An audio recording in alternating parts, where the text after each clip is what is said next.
We're not taught this in school. Like, we're just taught, that you have to go to university, get a job, buy a house, have a family.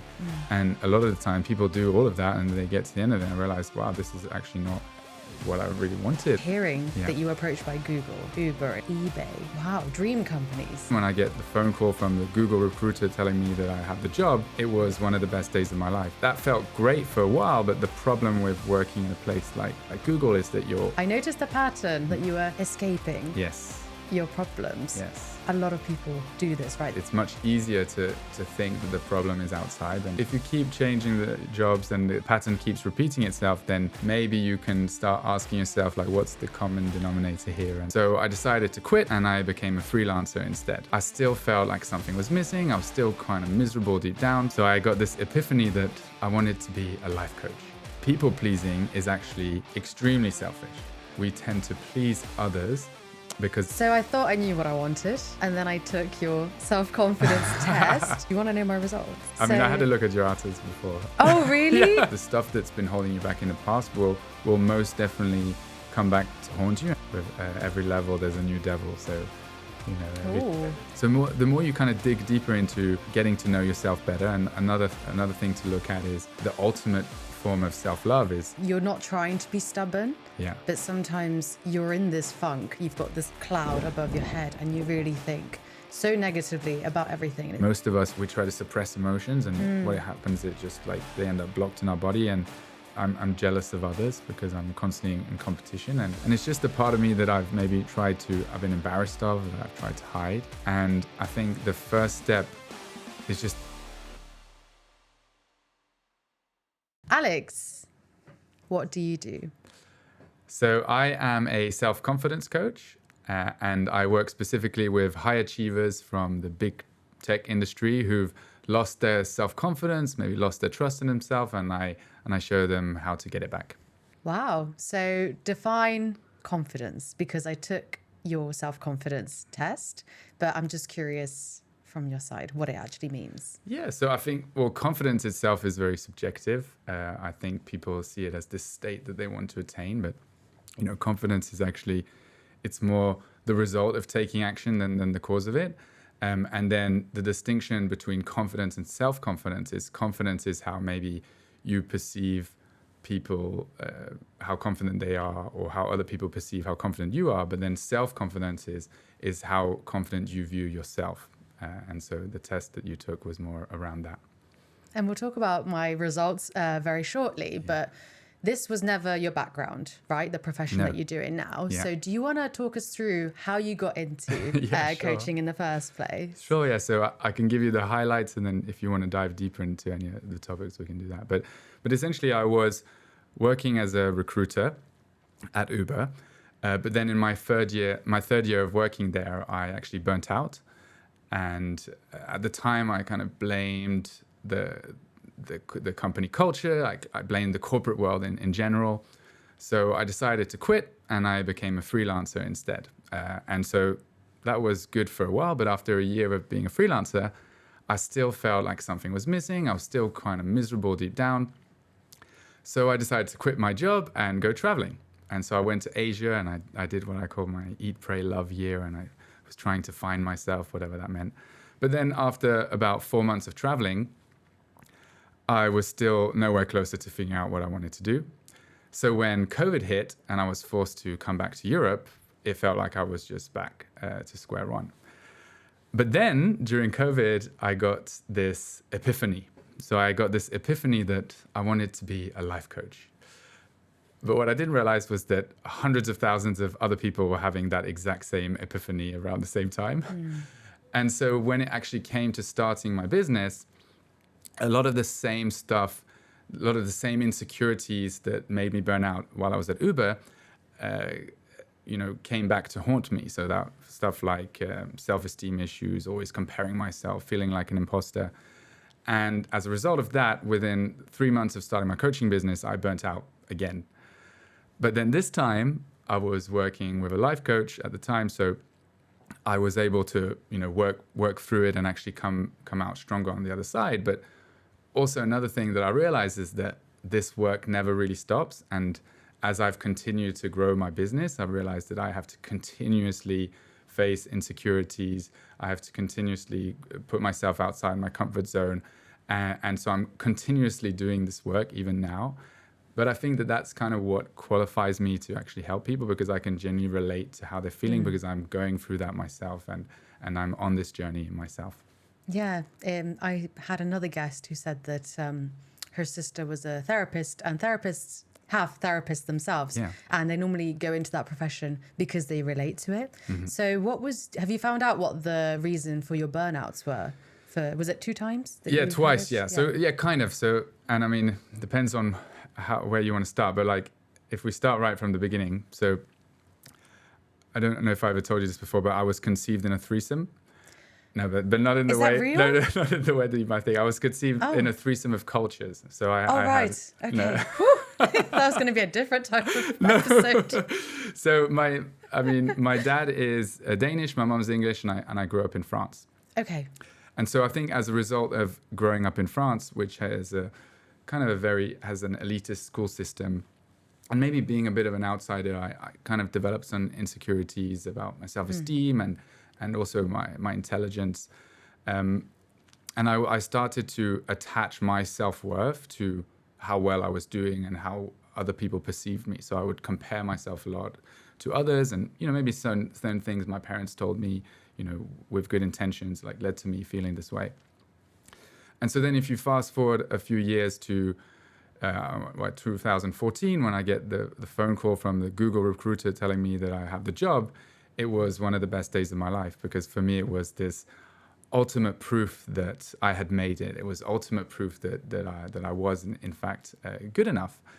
And that felt great for a while, but the problem with working in a place like Google is that you're also surrounded by loads of super intelligent, super clever people. And so it became very easy for me to compare myself, to feel like an imposter. And when times were good, when things were going well, like everything was fine. But then if I wasn't meeting my targets or something wasn't going on, then, I would start panicking, I would start stressing. And that was the first time in my life that I started to experience like anxiety and stress. And I kind of like worked through it, but I never really addressed it. But then I got offered a job at Uber in Amsterdam. So I was kind of able to kind of run away from that issue. And then I moved to Amsterdam and Uber, and then it was a very different vibe, because it was the early days of Uber. So it was real startup environment. It was this real work hard, play hard. There was a lot of room to have an impact and help grow things. So it really felt that I was doing well, that I was progressing. And everyone was getting promoted left, right, and center. That you really felt like, okay, I'm really growing. I'm getting somewhere. But then as the company got bigger and bigger, it became more and more bureaucratic. It became a lot harder to be promoted. You had to, work a lot. And I think I started, comparing myself to the new people joining, because before I was one of the few, I was a source, so one of the few sources on the team, and so I was doing really well.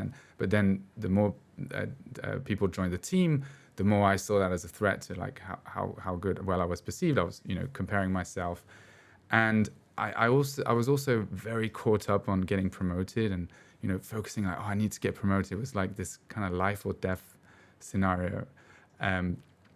And I think towards the end of my third year, I had worked really hard, and it felt like I was drowning. Like I felt like everyone else was doing better than me, and then I realized that maybe I wasn't going to get promoted, and that the thought of like having to do everything that I'd done in that year all over again, like really overwhelmed me. And I started to like get panic attacks and anxiety. And so then eventually I had to quit. And one day I couldn't look at my screen anymore, because I just like even replying to an email felt extremely overwhelming. And it's kind of, I lost any capacity to problem solve.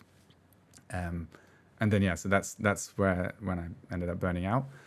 And I quit. So I was on sick leave for a few months. But then I got approached by eBay for a freelancer role. and I kind of took on that role, maybe a bit too soon. Maybe it wasn't quite ready, but luckily when I started, the hiring volume wasn't too high, so I was able to ease myself into it. But again, I never really addressed the issues. It was kind of just like, switch to the next thing. And I think at the end, like I said, I was blaming the corporate culture. I was finding anyone else to blame other than myself. And then, yeah, freelancer life is pretty good. In Amsterdam, you get paid very well. So at least I was able to detach myself from the corporate world around that time. And it felt like I wasn't engaged in office corporate politics. I had more of a better social life. I started picking up hobbies. And overall life was better, but then again, I still felt like something was missing. Still felt that I wasn't good enough, or that that there was more to life, and I just felt unhappy deep down.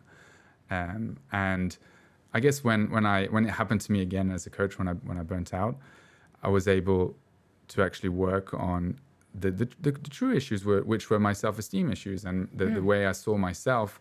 And my self-confidence, and actually address, why am I so hard on myself? Why do I feel the way that I do? And it's been an amazing journey of working on myself, which has also been hard, and it's continuous, and it never stops.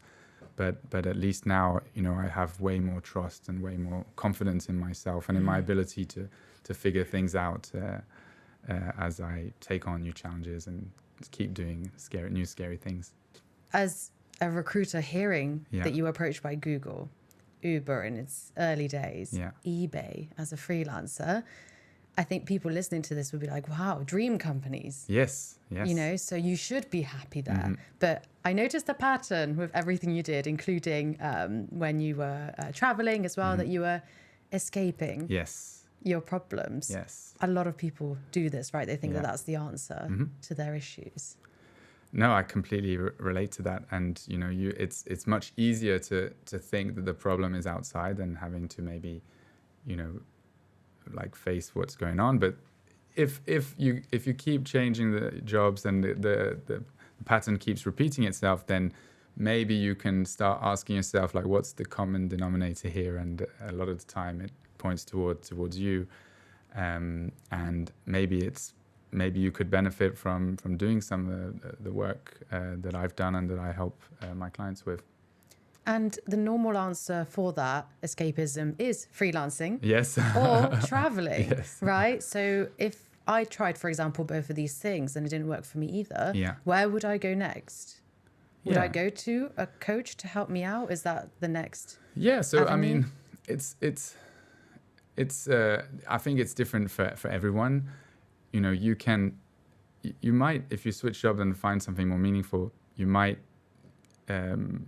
you might be able to work through this, but the stuff that's been holding you back in the past will most definitely come back to haunt you, and so you might need to work on it then. And maybe it's easier to work on it because you're doing something more meaningful, and you feel like you know where you're going.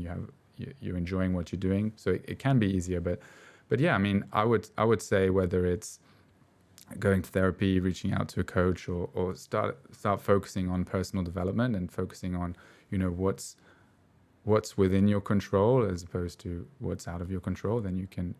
It's a process of discovery, right? And it takes, a lot of the time you can't do this by yourself, because there's, in life there's the things you know, there's the things you don't know, then there's also the things you don't know. And when you work with a coach or just even having conversations with anyone else who provides you a different perspective, you can actually discover the things you don't know. And that's often what it feels like to have an insight. You realize, oh my God, I didn't realize that was happening. And that can change like pretty much everything in your life and the way you approach things. And so if you find yourself in that place, like there are multiple ways to get out of it. But I think the most important one is asking for help and not trying to do it by yourself. Is it normal to feel lost in life, whether you are starting out in your career journey or even a vice president or a senior person in a company? Yeah, Yeah, I think so. I mean, we're not taught this in school. Like we're just taught, that you have to get a job or go to university, get a job, buy a house, have a family. And a lot of the time people do all of that and they get to the end of it and realize, wow, this is actually this is not what I really wanted, or it's not all that I thought it would be. And that can be quite miserable. And, that's what probably midlife crisis looks like, right? Or quarter life crisis, as a lot of us experience now. So I thought I knew what I wanted, and then I took your self-confidence test, and I was so surprised with the results. Yeah. But I liked how you framed it. So there was the 3 categories. I'd like for you to explain that as well. Do you want to know my results? Yeah. Well, I mean, I had a look at your answers before. Oh, really? Oh, you have access, of course. Yeah, so I have access, so I can see, obviously, your answers and your score. Of course. Yeah. Oh, I feel really vulnerable now. So it said I was 73% confident, but where I lacked was self-esteem. Yes. And that's really surprising for me, because I didn't realize there was 3 ways to look at self-value and self-confidence. So could you talk us through about the 3 categories that you outlined? Yeah, of course. So, I mean, the self-confidence, it's the score itself is quite subjective, because obviously I'm the one who's weighted the answers. But I think what it's a good indication of is where there's room for improvement with your self-confidence. So, I mean, if you compare your test, not that you should, but to most of the people who've taken it, you're definitely in the higher percentile of when it comes to confidence.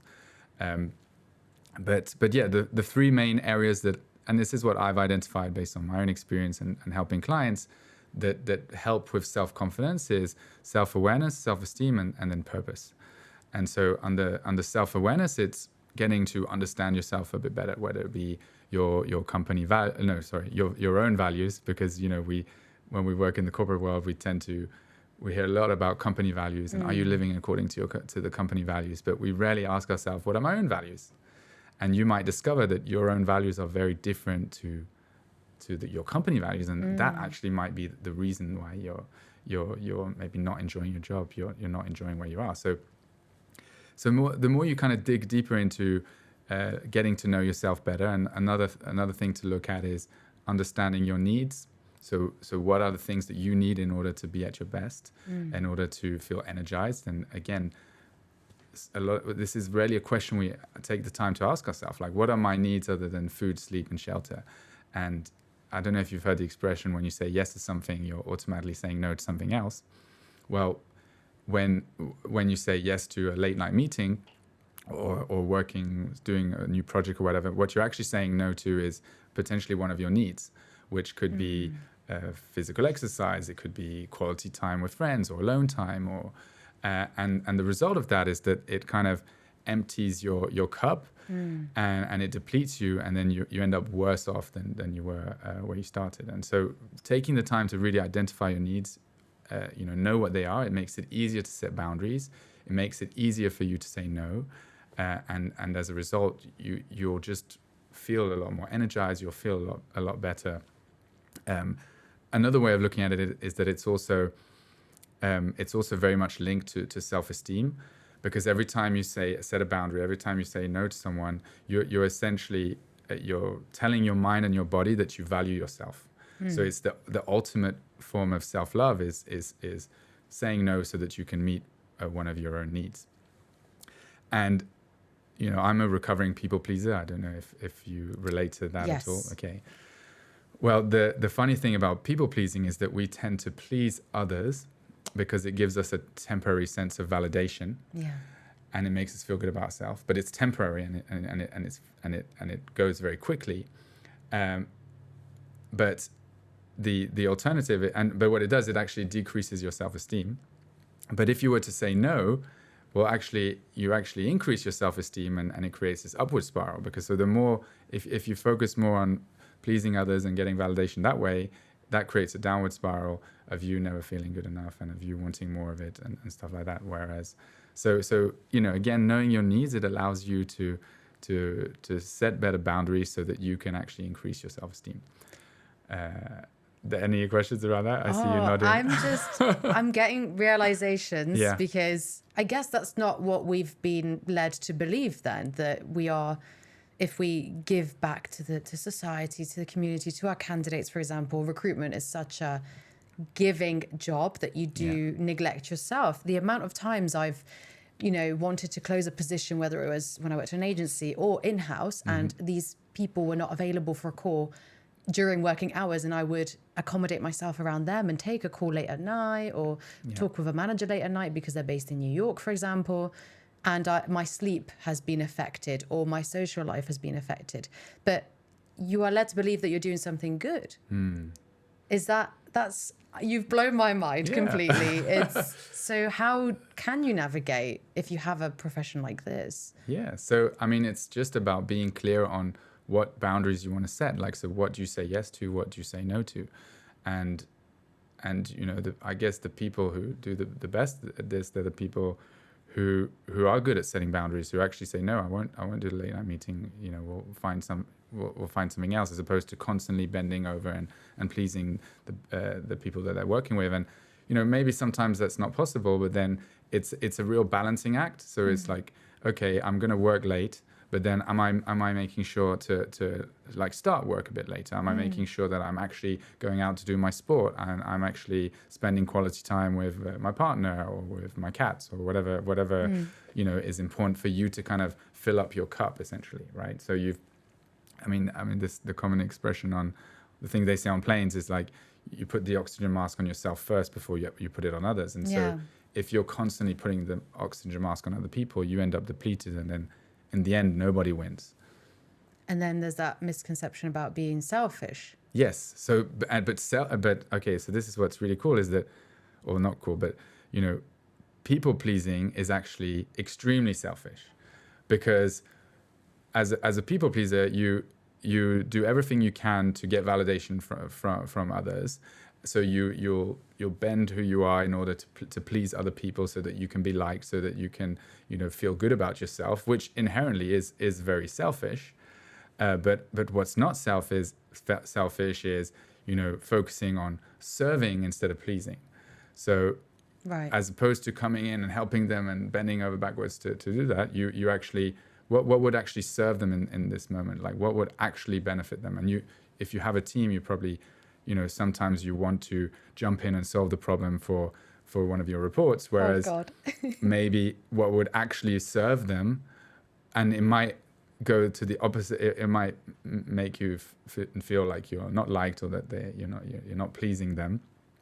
What they actually need is for you to empower them to make the decision themselves, and that's the difference between serving and pleasing. And so again, there's no right or wrong way of doing it. It's a balancing act, and you just want to keep things in check so that you're ensuring that you're not depleting your own needs, or you're not putting your own other people's needs before your own in a way that depletes your energy levels, and then in the end, no one wins. Yeah, you totally spoke to me. I mean, one of my ideas is to be always available for my team, no matter what, and support them no matter what decision they make. And it does give me energy for a short period of time. Sorry. But you're right. I've never heard of looking at it that way instead. And I think it's not even that depletes my energy. I'm just taking advantage of speaking to you right now to check why my self-esteem is so low. But it is more to do with like the business. And I think to, show that I am capable of this position, and, to be on the same level. I think when you're surrounded by that in a company, when everyone else is kind of working different hours to cater the business needs, if it's an online shop for 24 hours, for example, or if they're operating across the globe, you do feel lesser than, I think, if you're not able to adhere to that. And it does make me question myself sometimes about my capabilities. But like you said, it's about being your optimal self, reserving your energy, doing what's important. So, absolutely. Whoa, this is amazing. Hopefully that helps. And, maybe another thing that I'm hearing, and it's something that I think I saw in your results, or one of the questions was, I mean, do I attach my self-worth to external achievements? And I mean, I do that, and most people do that. But there's the problem with, comparing yourself to an ideal or comparing yourself to where you could or where you should be, is that you'll never really reach that. And so as a result, it's like chasing a horizon. As soon as you get close, it gets further. And I think a lot of us get caught up into that, like, never feeling good enough, like moving the goalpost and stuff like that. And while it is a powerful motivator to achieve more and get more done, but I just don't think it's a very sustainable approach, because it just leaves you constantly feeling like you're not good enough. It leaves you constantly depleted. And so, to not forget to actually spend some time recognizing how far you've come, right? And what you've already done. So in your case, like, if you compare, like, how much have you grown in the last 3 years? How much have you grown in the last year? How much have you grown in the last couple of months? And really taking the time to focus on that, or, what were your wins from yesterday? Because if you focus on what you have, you always have more. But if you focus on what you don't have, you'll never have enough. I think that's Oprah who quoted that. Yeah. And so just taking a bit more time to recognize how far you've come and everything that you've already achieved will allow you to maybe spend less time wishing that you were somewhere else.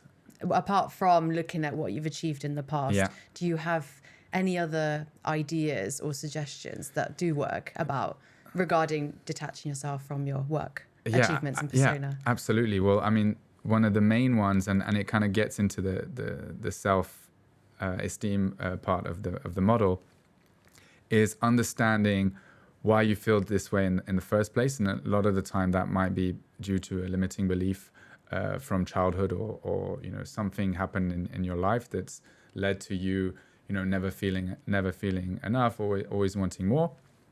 And so when you take the time to identify what that is, well, then you can become more self-aware or more aware of why you feel this way, and you can take action to course correct or to go against it.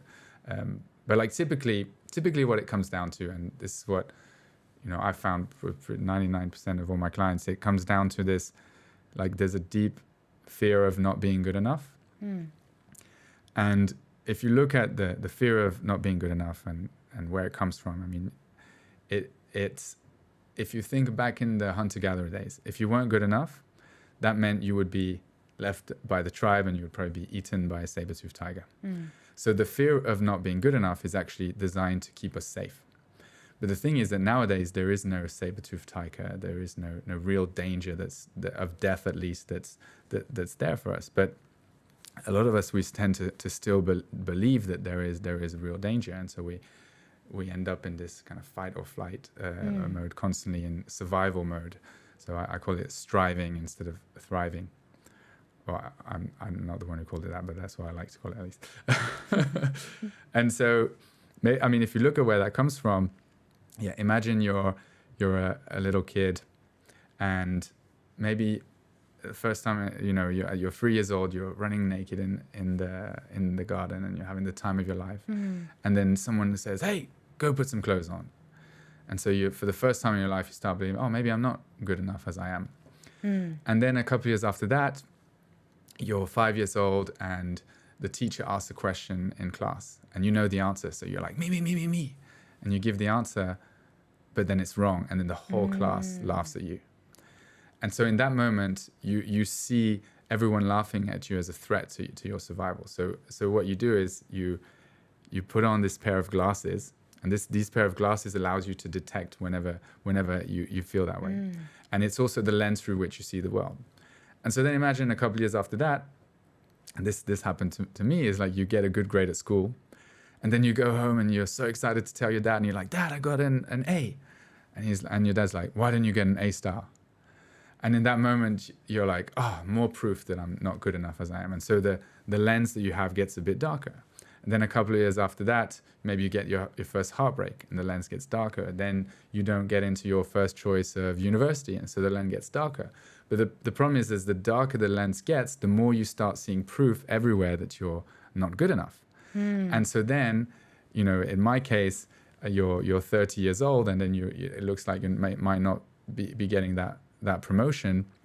Well, you see that as a direct threat to your self-worth, a direct threat to your survival, essentially, and then you can't handle it because of the stress. And so a lot of us, find ourselves in this situation, and we realize that, we think that everything is going bad around us, or we think that we need to get that thing in order to finally feel good enough. But the only reason we feel that is because we're still wearing those glasses that were designed by a 5-year-old. How do we take them off? Yeah, so that's the next question. And so it starts by acknowledging that you're wearing them, and then there are different strategies you can use to kind of create more distance and practice taking them off. One that I really like is taking your beliefs to court, for example. So you imagine you're having a court case, and that you have to prove beyond reasonable doubt that you're not good enough, and then you start listing all these excuses, but then you realize actually, most of them are stories, none of them are proof, and so you kind of weaken that belief. And then just another thing that generally works is to find a new belief that you would want to replace that with. So instead of I'm not good enough, like I am enough, and then start kind of drilling that in your brain, start looking for proof that you are good enough. Like one exercise you can do is imagine if you face a tough situation, ask yourself, okay, how different would this situation be if I approach this from the place that I am enough instead of I'm not good enough? And then you look at how differently you would react. And so it's kind of like the analogy I like to use is like, it's kind of like turning a ship. So, you're in a ship and you're going towards the direction of I'm not good enough, and you want to turn it towards the I am good enough. You can't turn a ship in one go. Like ship, it takes multiple attempts. The wind might blow, the current might change, you might go back to where you are. But eventually, if you keep taking action, but you have a clear destination in mind, eventually you'll be able to turn towards that. And so that's one of the ways that you can remove those glasses. But the first step is just being aware that you're wearing them, and maybe why as well, and then taking progressive steps to remove them. Sometimes it feels really hard. You're not trying to be stubborn, but sometimes you're in this funk, you've got this cloud above your head, and you really think so negatively about everything, and it's so difficult to get your mindset out of that. Don't know if you believe in these type of things, but something that's helped me is listening to positive affirmation tapes, listening to motivational people on YouTube, for example. That's helped me a lot to go running in the morning, for example, or look at a situation differently. Do you believe in these type of things, or are there other ways? So absolutely. Like, I mean, I'm very pragmatic and practical, I think, in my in how I look at these things. First, I'll start with the process of manifestation. So the way manifestation works is that you have a thought, and that leads to a feeling, which leads to you taking a specific action, which leads to you getting a specific result. And so, what you're doing with affirmations, listening to positive stuff, is that you're exposing yourself to positive thoughts. You're exposing yourself to thoughts that serve you. As a result, you feel better. And so you will take action, you'll take better action, and you'll create better results in your life. So it's a very logical way of looking at it. And yeah, I mean, anything that was ever created ever in the world, apart from maybe a few things like penicillin or folk music, well, it was all conceptualized in someone's mind first. And so, when you take the time to visualize stuff, to visualize where you want to go, well, it's one of the first steps to making it a reality. And yeah, but back to what you were saying about like positive thoughts. Essentially, by doing affirmations and listening to watching YouTube videos that inspire you, you're putting yourself in a situation to take better action, which is going to ultimately lead to you getting better results. Yeah, it just reframes your mind very quickly. Some people don't believe in it; they just think it's baloney. Yeah, but I mean, it can be if you're having affirmations and you're not really taking action as well. Well, because the process, if like those 4 steps, like like if you do positive affirmations, then you feel good, but you don't take action, you're not going to get any results.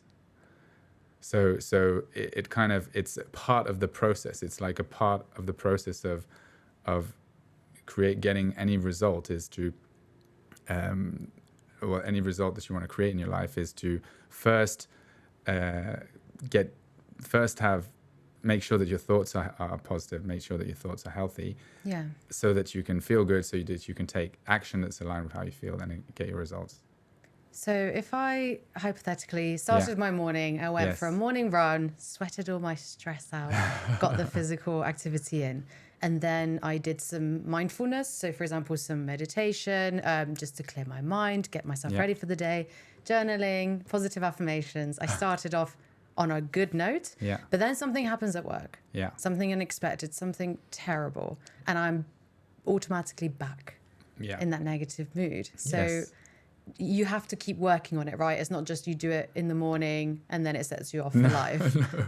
Well, life gets in the way. I mean, that's just a part of life, and you know, in those moments, that's where you realize that it's a practice. So it's not something, now I have a great routine, I'm not going to have issues. It's not like me. Like I'm a life coach now. I've worked on all my issues. I'm never going to have any problems again. I'm never going to struggle with self-confidence. That's not true, because just life happens. And so in those moments, it's just important to maybe first accept it, acknowledge it, that it's okay. There's nothing wrong with you, and also acknowledge that, you know, you are not your thoughts. You're the one observing your thoughts. And so if you can get better at not identifying with the thoughts that come up, not you know, making them mean anything about you, well, then you can just focus on what's like one tiny action that I can take that will get me moving forward again, that will get me out of this.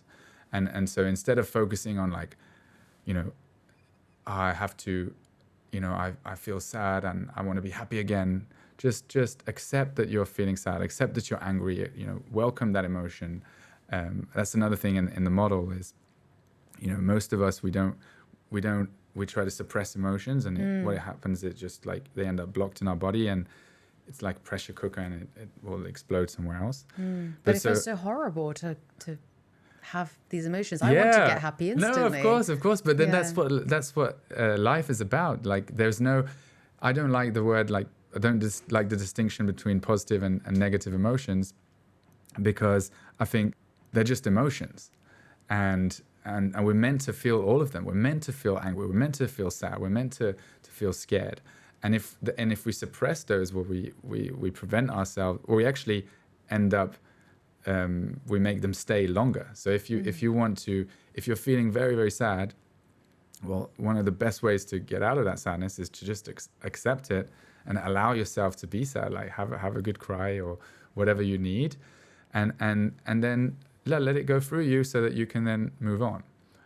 And so if you do find yourself triggered in certain ways, or you get angry, well, it's just accept that it's normal, you know, welcome it, and then, you know, if it makes sense, just focus on what's the next step I can take in order to move out of this, or, you know, maybe there's a need that I can meet. Can it be I'll go out for a walk? Can it be I'll do some sport again, even though you've already been sweating in the morning? Can go again.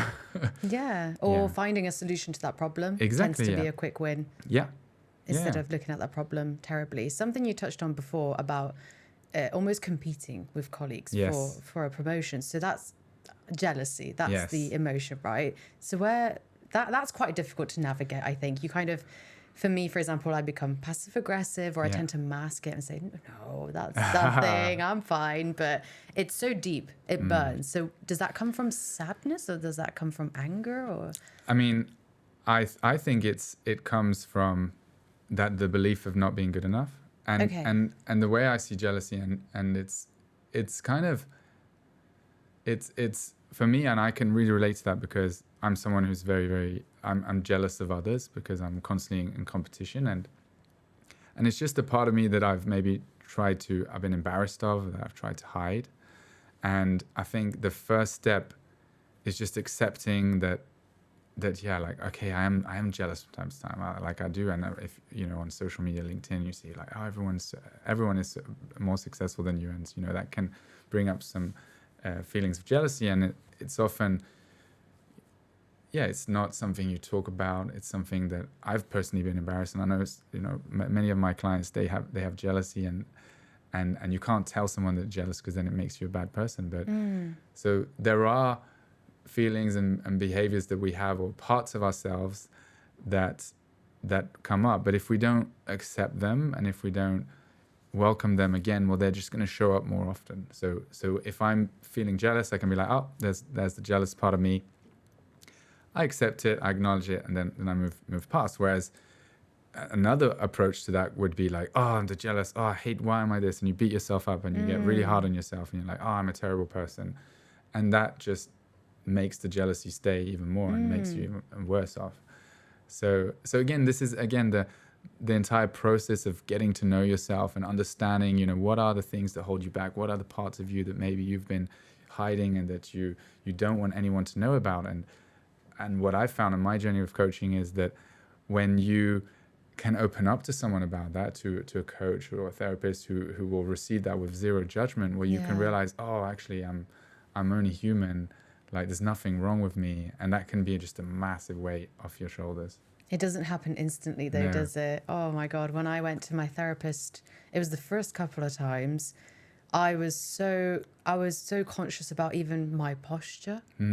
I was masking to my own therapist, who clearly saw that I wasn't being honest. So I just thought, I'm wasting my time. I'm wasting her time. But it's important to open up quickly. But as humans, we're so used to being perfect and professional as well. So even if we pay for a service like yours, for example, why is it, have you discovered after talking to your clients, why it's so difficult to open up at the beginning? Well, it's the fear of being judged, I think. And again, it always comes back down to this survival mechanism of not being good enough, because it's like, oh, if I'm vulnerable, if I show you my sides that I'm not too proud of, you might reject me, and I might be rejected from the tribe, and I might die. So again, it comes back to that survival mechanism of protecting yourself. And like you said, I mean, it can come from childhood.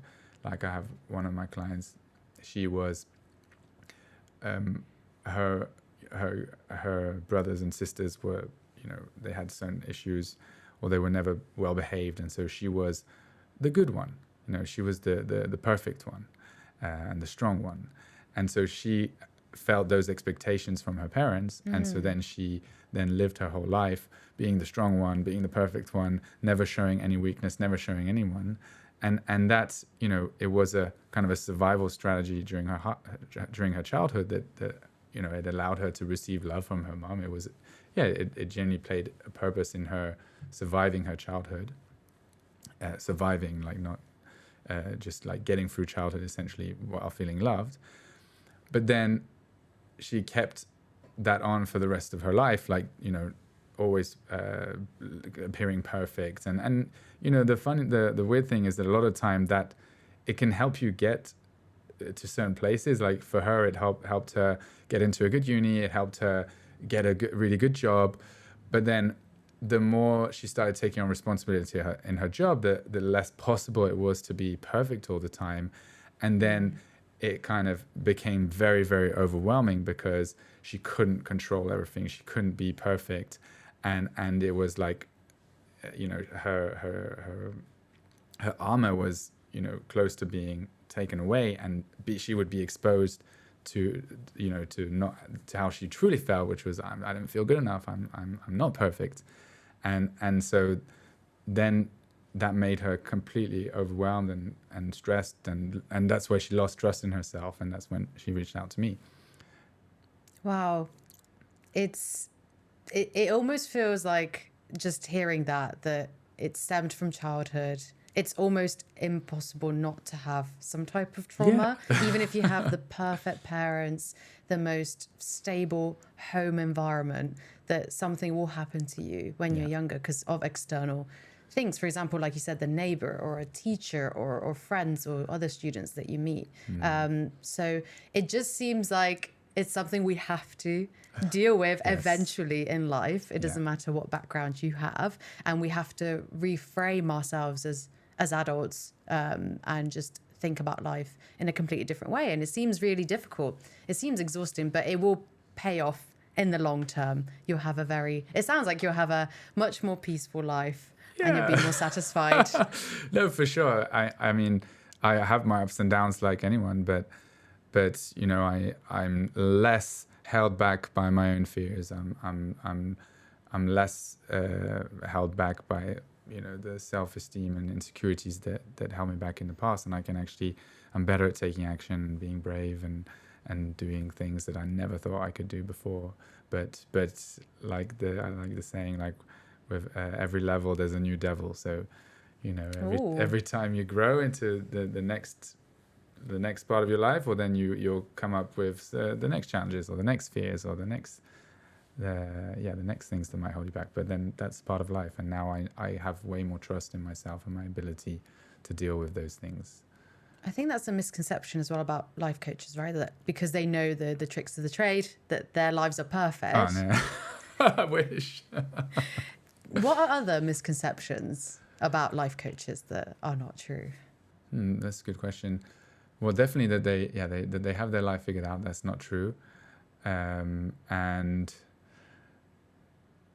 that you're therapists? Yeah, the therapist. Well, I don't know. It's like it depends on the coach. I think it really depends on the coach. But you know, maybe one is that they're going to tell you all your problems and that they're going to tell you what's wrong with you, or that, you know, they're going to give you, like, they're going to do everything for you. That can be a misconception. You know, you also have to take ownership yourself. And what a coach does is that, it's not someone who's going to save you. It's someone who's going to empower you to grow, to figure things out by yourself, and to actually become the creator of your own life, as opposed to maybe living your life based on fear and as a victim of your circumstances. Okay. And just reverting back to the 3 categories, because I can imagine that you take the test, then you determine the 3 categories, which one is the highest, which one's the lowest, and then you book in a session with you to figure out your life and see how you can enhance it and make it better and find your life mission.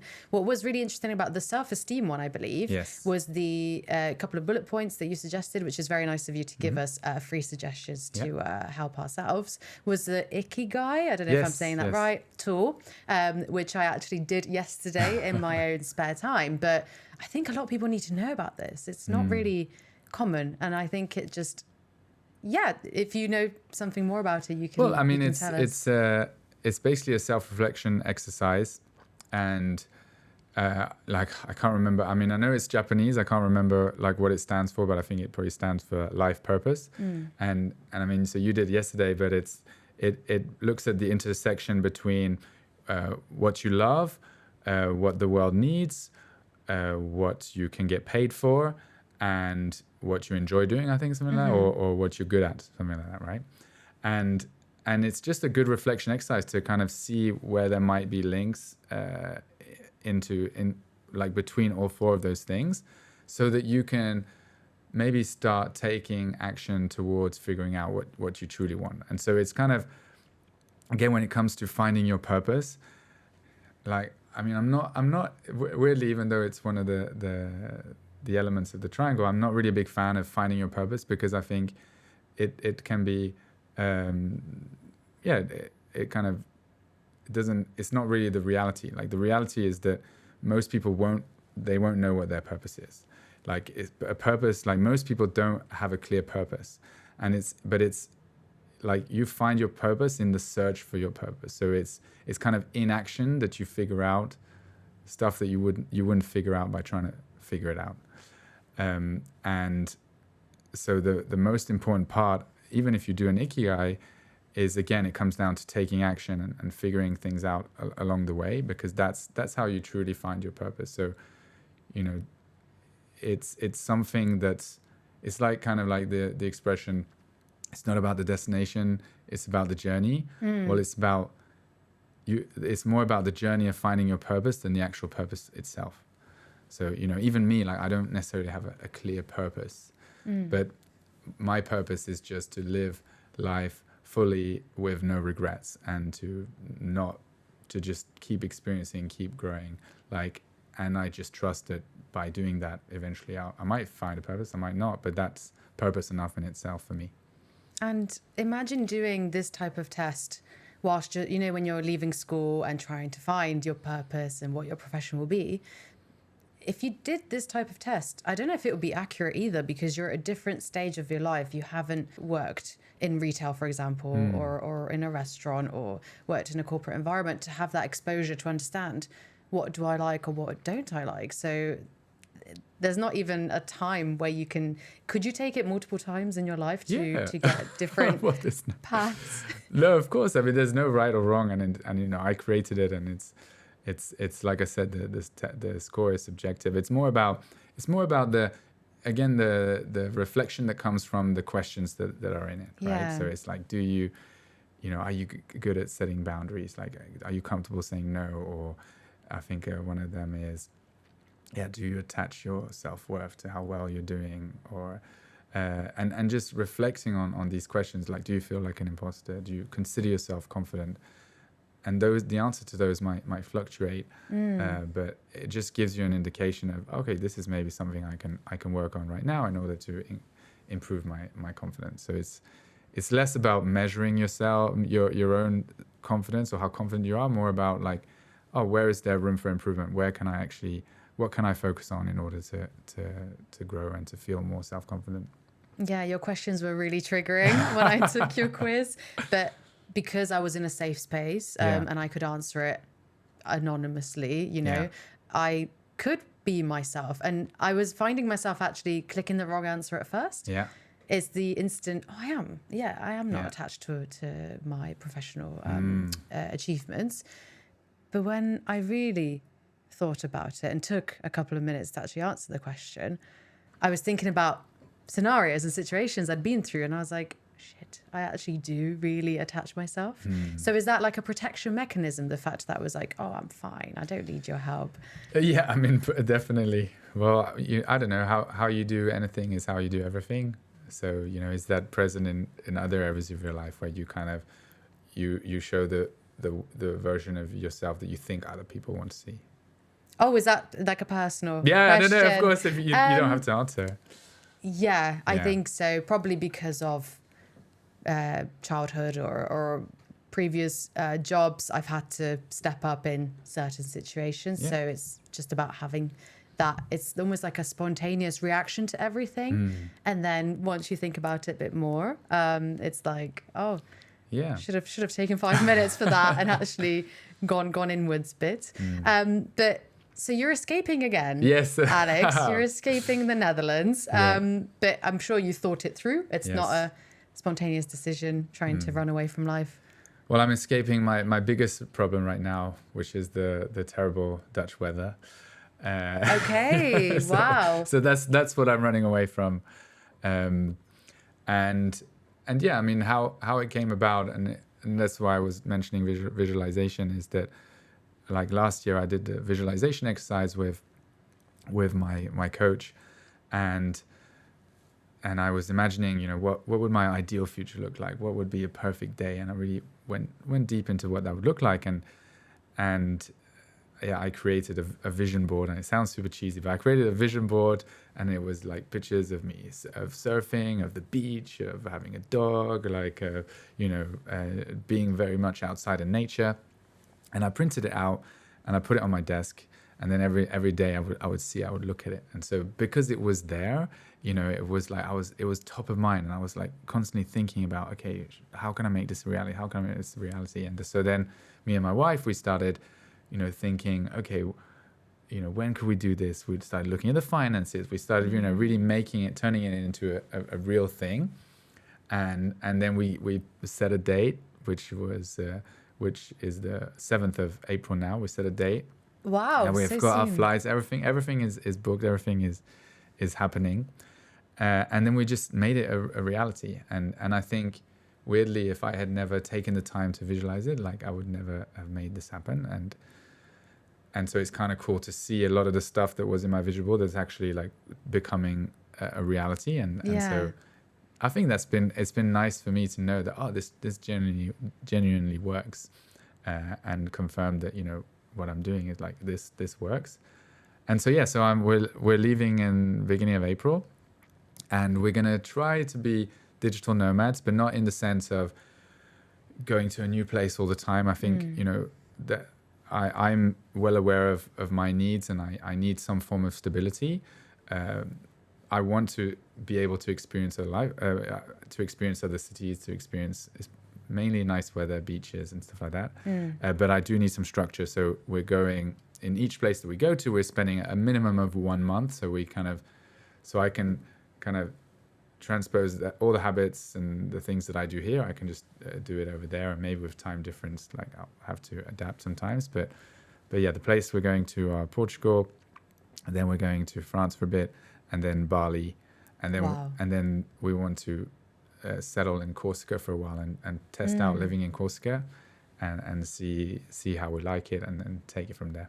And halfway through the plan, for example, if you are, loving Bali, you don't want to go anywhere else, will you be flexible enough to remain there? Absolutely. Who knows? And that's what's pretty cool is, because I started my business, I have this flexibility to work from anywhere.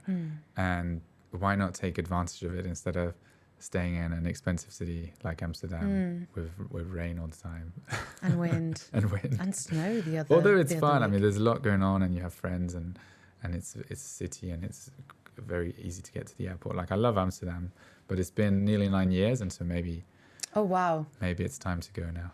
Oh wow! And you've been to France, obviously, but have you been to the other places before as well? Yes, so I've been to all of them, like on holiday, but more in I was just there for a short amount of time. I wasn't able to be there and actually, see what it's like to be a local, meet more people, spend more time there, and see how I enjoy living there as opposed to just being on holiday there, which can often be quite different, I think. Yeah, I think that's a big misconception as well, if you go on holiday to one of these places and think, I'm going to live here because everyone is so nice and the weather is great, but you don't think about the long term.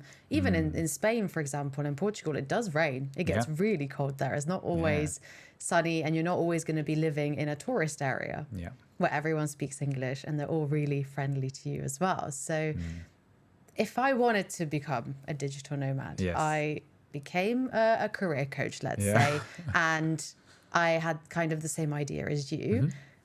I'm excited for you, but then thinking about that for myself, I'm terrified. So it's about the fear, the glasses, thing that you mentioned before. To turn this into a reality, so if someone's listening to this really resonating with you, and I really want to live life like this, like I'm tired of living in Amsterdam or the UK, for example, I just want to go to Bali. But like you said, it has to be preparation. You have to visualize yourself actually living there. So how does preparing get rid of the fear, essentially, knowing that you've got a plan? Yeah, I mean, there is always an element of fear, right? But then there is no courage without fear. So you can't be brave if fear doesn't exist. You couldn't be brave to start with. And so it's just about, sometimes you it's okay to do things scared, and you just accept that you do things scared. I think, definitely the fact that I visualized it before and that it's becoming a reality, it's made it easier. It makes it feel like maybe I've already done it before it's done. But yeah, it is still terrifying. But I think with the work I've been doing and I continuously doing on myself, it becomes easier to take these big scary steps. And I've already done it, so I already quit my job to go traveling. But now I'm not quitting my job, but I'm still going traveling. So I think the more you take action like this, and the more you do things scared, the less scary it gets over time. And will you keep your clientele in Europe, or are you going to branch out to clients in the countries as well? Well, for now, I'll keep my clientele in Europe, which might be challenging with the time zone in Bali. But But I mean, I'm really open to see where life takes me, and I have some idea of, you know, where I want to go, what I want to do, and so I kind of keep that as an objective in the distance. But then I'm also willing to adapt and change. Like life, you never know what's going to happen, right? And so life has a habit of just, you know, bringing different things to you, and so you never know what's going to happen. Did you travel alone before when you went to Yeah, well, Asia? so actually I was with my ex-girlfriend at the time, and so yeah, again, that was yeah, if you can do it with someone else, I guess it makes it less scary. Yeah. A lot of people do it alone, which sounds terrifying, but this is how they find themselves. Yeah. But that might not be, like we've mentioned before, the answer. It might just be that you're escaping. Yeah. So it's good that you're doing it with a healthy mind. Yeah, and, we'll see. Maybe it's a terrible idea. and your partner seems so supportive of this. Yes. So she quit her job in order to do this. So she's wow. she's the brave one. She had like a stable, permanent. Yes. Yeah. So she is a recruiter at Uber, just like me, before. And you influenced her. But she generally loved the job, and she loved the company. But I think again, she wanted to try something different, and we had this opportunity to do this, and so she was like, let's do it. Yeah, and it means that your paths aligned. She could have easily said, no, Alex, you're crazy. Why would you give up this lifestyle? Why would you give up living in the Netherlands? Yeah. You know, so many people want to come here and work for Uber, for example. So, yeah. Yeah, it's true. But then, and on a funny note, is that like after I did the visualization exercise, I showed it to her. And I didn't tell her my results, but we both did it like separately. And then we actually had pretty much the exact same vision board. And so I think, I mean, that's also why we're perfect for each other, and why we got married. Because we have the same vision, we have the same values, we know, you know, exactly, we want to do exactly the same thing with our life. And so I think that's part of why we're doing this, because we both want to. You've given some people ideas. Yeah. Now they're going to be like, let's make a vision board and see if we're aligned. Some people might break up because of your idea. I really want to try it now, because I made a vision board for myself for this year. So I have it on my phone. So it's like a constant reminder. I go on my phone every 10 seconds. Yeah. It's really been valuable. Yeah.